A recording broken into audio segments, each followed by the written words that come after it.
अस्सलाम वालेकुम, क्या हाल है? कैसे हैं आप सब? समी कुक में आप सबका खुश आमदीद। आज मैं फिर से एक नई रेसिपी के साथ आपके सामने हाजिर हो गई हूँ। आज मैं आप लोगों से शेयर करूंगी अपनी केक की रेसिपी। जी हाँ, बिल्कुल without oven and without beater. तो बहुत यमी सा केक है, खाना है आपने तो आ जाए फिर स्टार्ट करते हैं। इस रेसिपी को बनाने के लिए मुझे सबसे पहले एक पतीली लेनी है और उसमें इसके चारों तरफ जो है ऑयल लगा देना है। इसके राउंड शेप एंड बेस में मुझे पहले से ऑयल लगा करके रख लेना है। अब मैं एक बॉल लूँगी और इसमें मैं ऐड कर लूँगी कुछ बिस्किट्स। तो मैं डिफरेंट टाइप्स की बिस्किट्स यूज़ कर रही हूँ इसमें। आप अपनी मर्ज़ी की बिस्किट्स यूज़ कर लीजिएगा। मैंने सुपर चॉकलेट बिस्किट यूज़ किया है और ओरियो का इस्तेमाल आप लाजमी करिएगा, ये बहुत अच्छा फ्लेवर देता है चॉकलेट केक के लिए। और मैंने ये बिस्किट्स ऐड कर लिए, आप इसकी मर्ज़ी, आप कुछ डिफरेंट भी यूज़ कर सकते हैं। और फिर से मैंने चॉकलेट बिस्किट्स को ऐड कर लिया। इसे आप 2-3 किस्म के बिस्किट्स को ऐड करिएगा, इसमें कुछ अच्छा टेस्ट होगा और डिफरेंट टेस्ट आएगा और मज़ेदार हो, वो आपकी अपनी मर्ज़ी है। इस तरह मैंने सारे बिस्किट्स को ऐड कर लिया। मैंने इसे ग्राइंड कर लेना है। अब आपकी मर्ज़ी है इसे ग्राइंड कर लें या फिर हाथ से इसे चूर कर लें। ये देखें कुछ इस तरह का हो जाएगा। इससे ज़्यादा भी अगर आप कर लें तो ज़्यादा बेहतर है। मैं इसमें 2 खाने के चम्मच भर के बेकिंग पाउडर डालूंगी। याद रखें इसमें बेकिंग का मीठा सोडा नहीं ऐड करना है, बल्कि बेकिंग पाउडर का ही इस्तेमाल करना है। मीठा सोडा जो है आपके केक को जो है कड़वा भी कर सकता है, तो याद रखिएगा। हाँ, अगर आप चाहें तो 2 पैकेट इनो का यूज़ कर सकते हैं। बिस्किट आपकी जितनी हो, जितना मैंने लिया है इसमें 2 इनो आएंगे।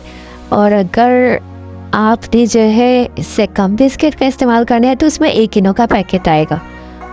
ठीक है, अब इसमें हम मिल्क में का इस्तेमाल करेंगे और इसे मिक्स करते जाएंगे अच्छी तरीके से।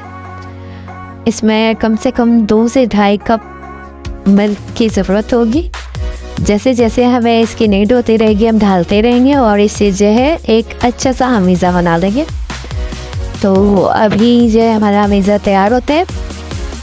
अगर आपने अब तक मेरे चैनल को सब्सक्राइब नहीं किया है तो आप मेरे चैनल को सब्सक्राइब करें और वीडियो अच्छी लगी तो लाइक करें और शेयर करें। जी, तो देखिए मैंने इस आमीज़ा को और अच्छी तरीके से मिक्स कर लिया है और इस तरह हम मिक्स करते रहेंगे जब तक इसकी एक अच्छी से आमीज़ा रेडी ना हो जाए। कुछ इस तरह की इसे हम 5 मिनट के लिए रहने देंगे, फिर इसे हम मिक्स करेंगे। इस तरह करते करते हमें 10 से 15 मिनट लगातार जो है मिक्स करते रहना है।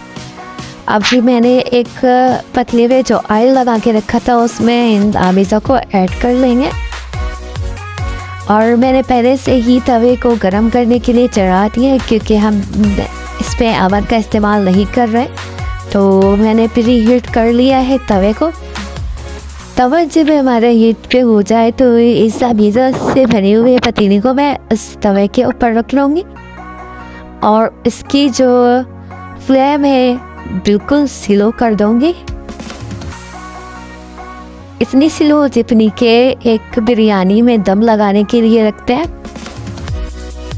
इसको रखने के बाद मैं इसे अच्छे से कवर करूंगी ताकि इसकी जो स्टीम बाहर ना निकले, इसलिए मैंने एक कपड़े से जो है इसके कवर को ढक दिया है ताकि साइड से भी इसकी स्टीम नहीं निकले।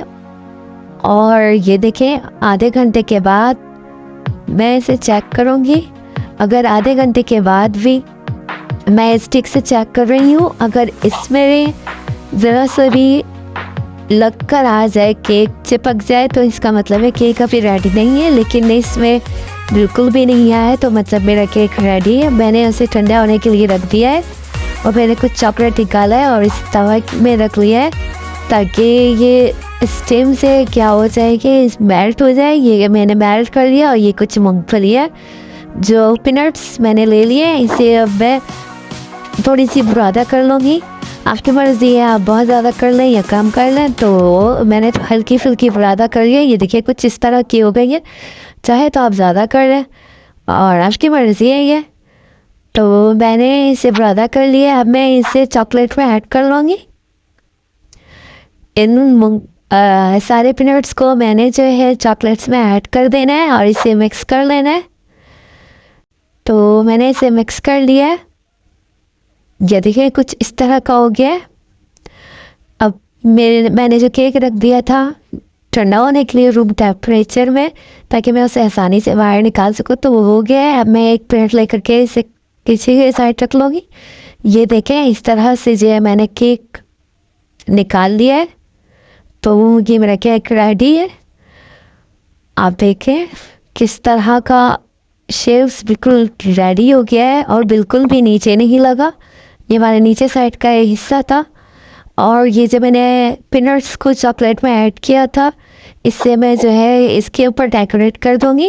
अगर आप चाहें तो इस केक के सेंटर से कट करके बीच में चॉकलेट का एक लेयर लगाना चाहे तो लगा लें, लेकिन मैं सिर्फ ऊपर ही डेकोरेशन कर रही हूँ।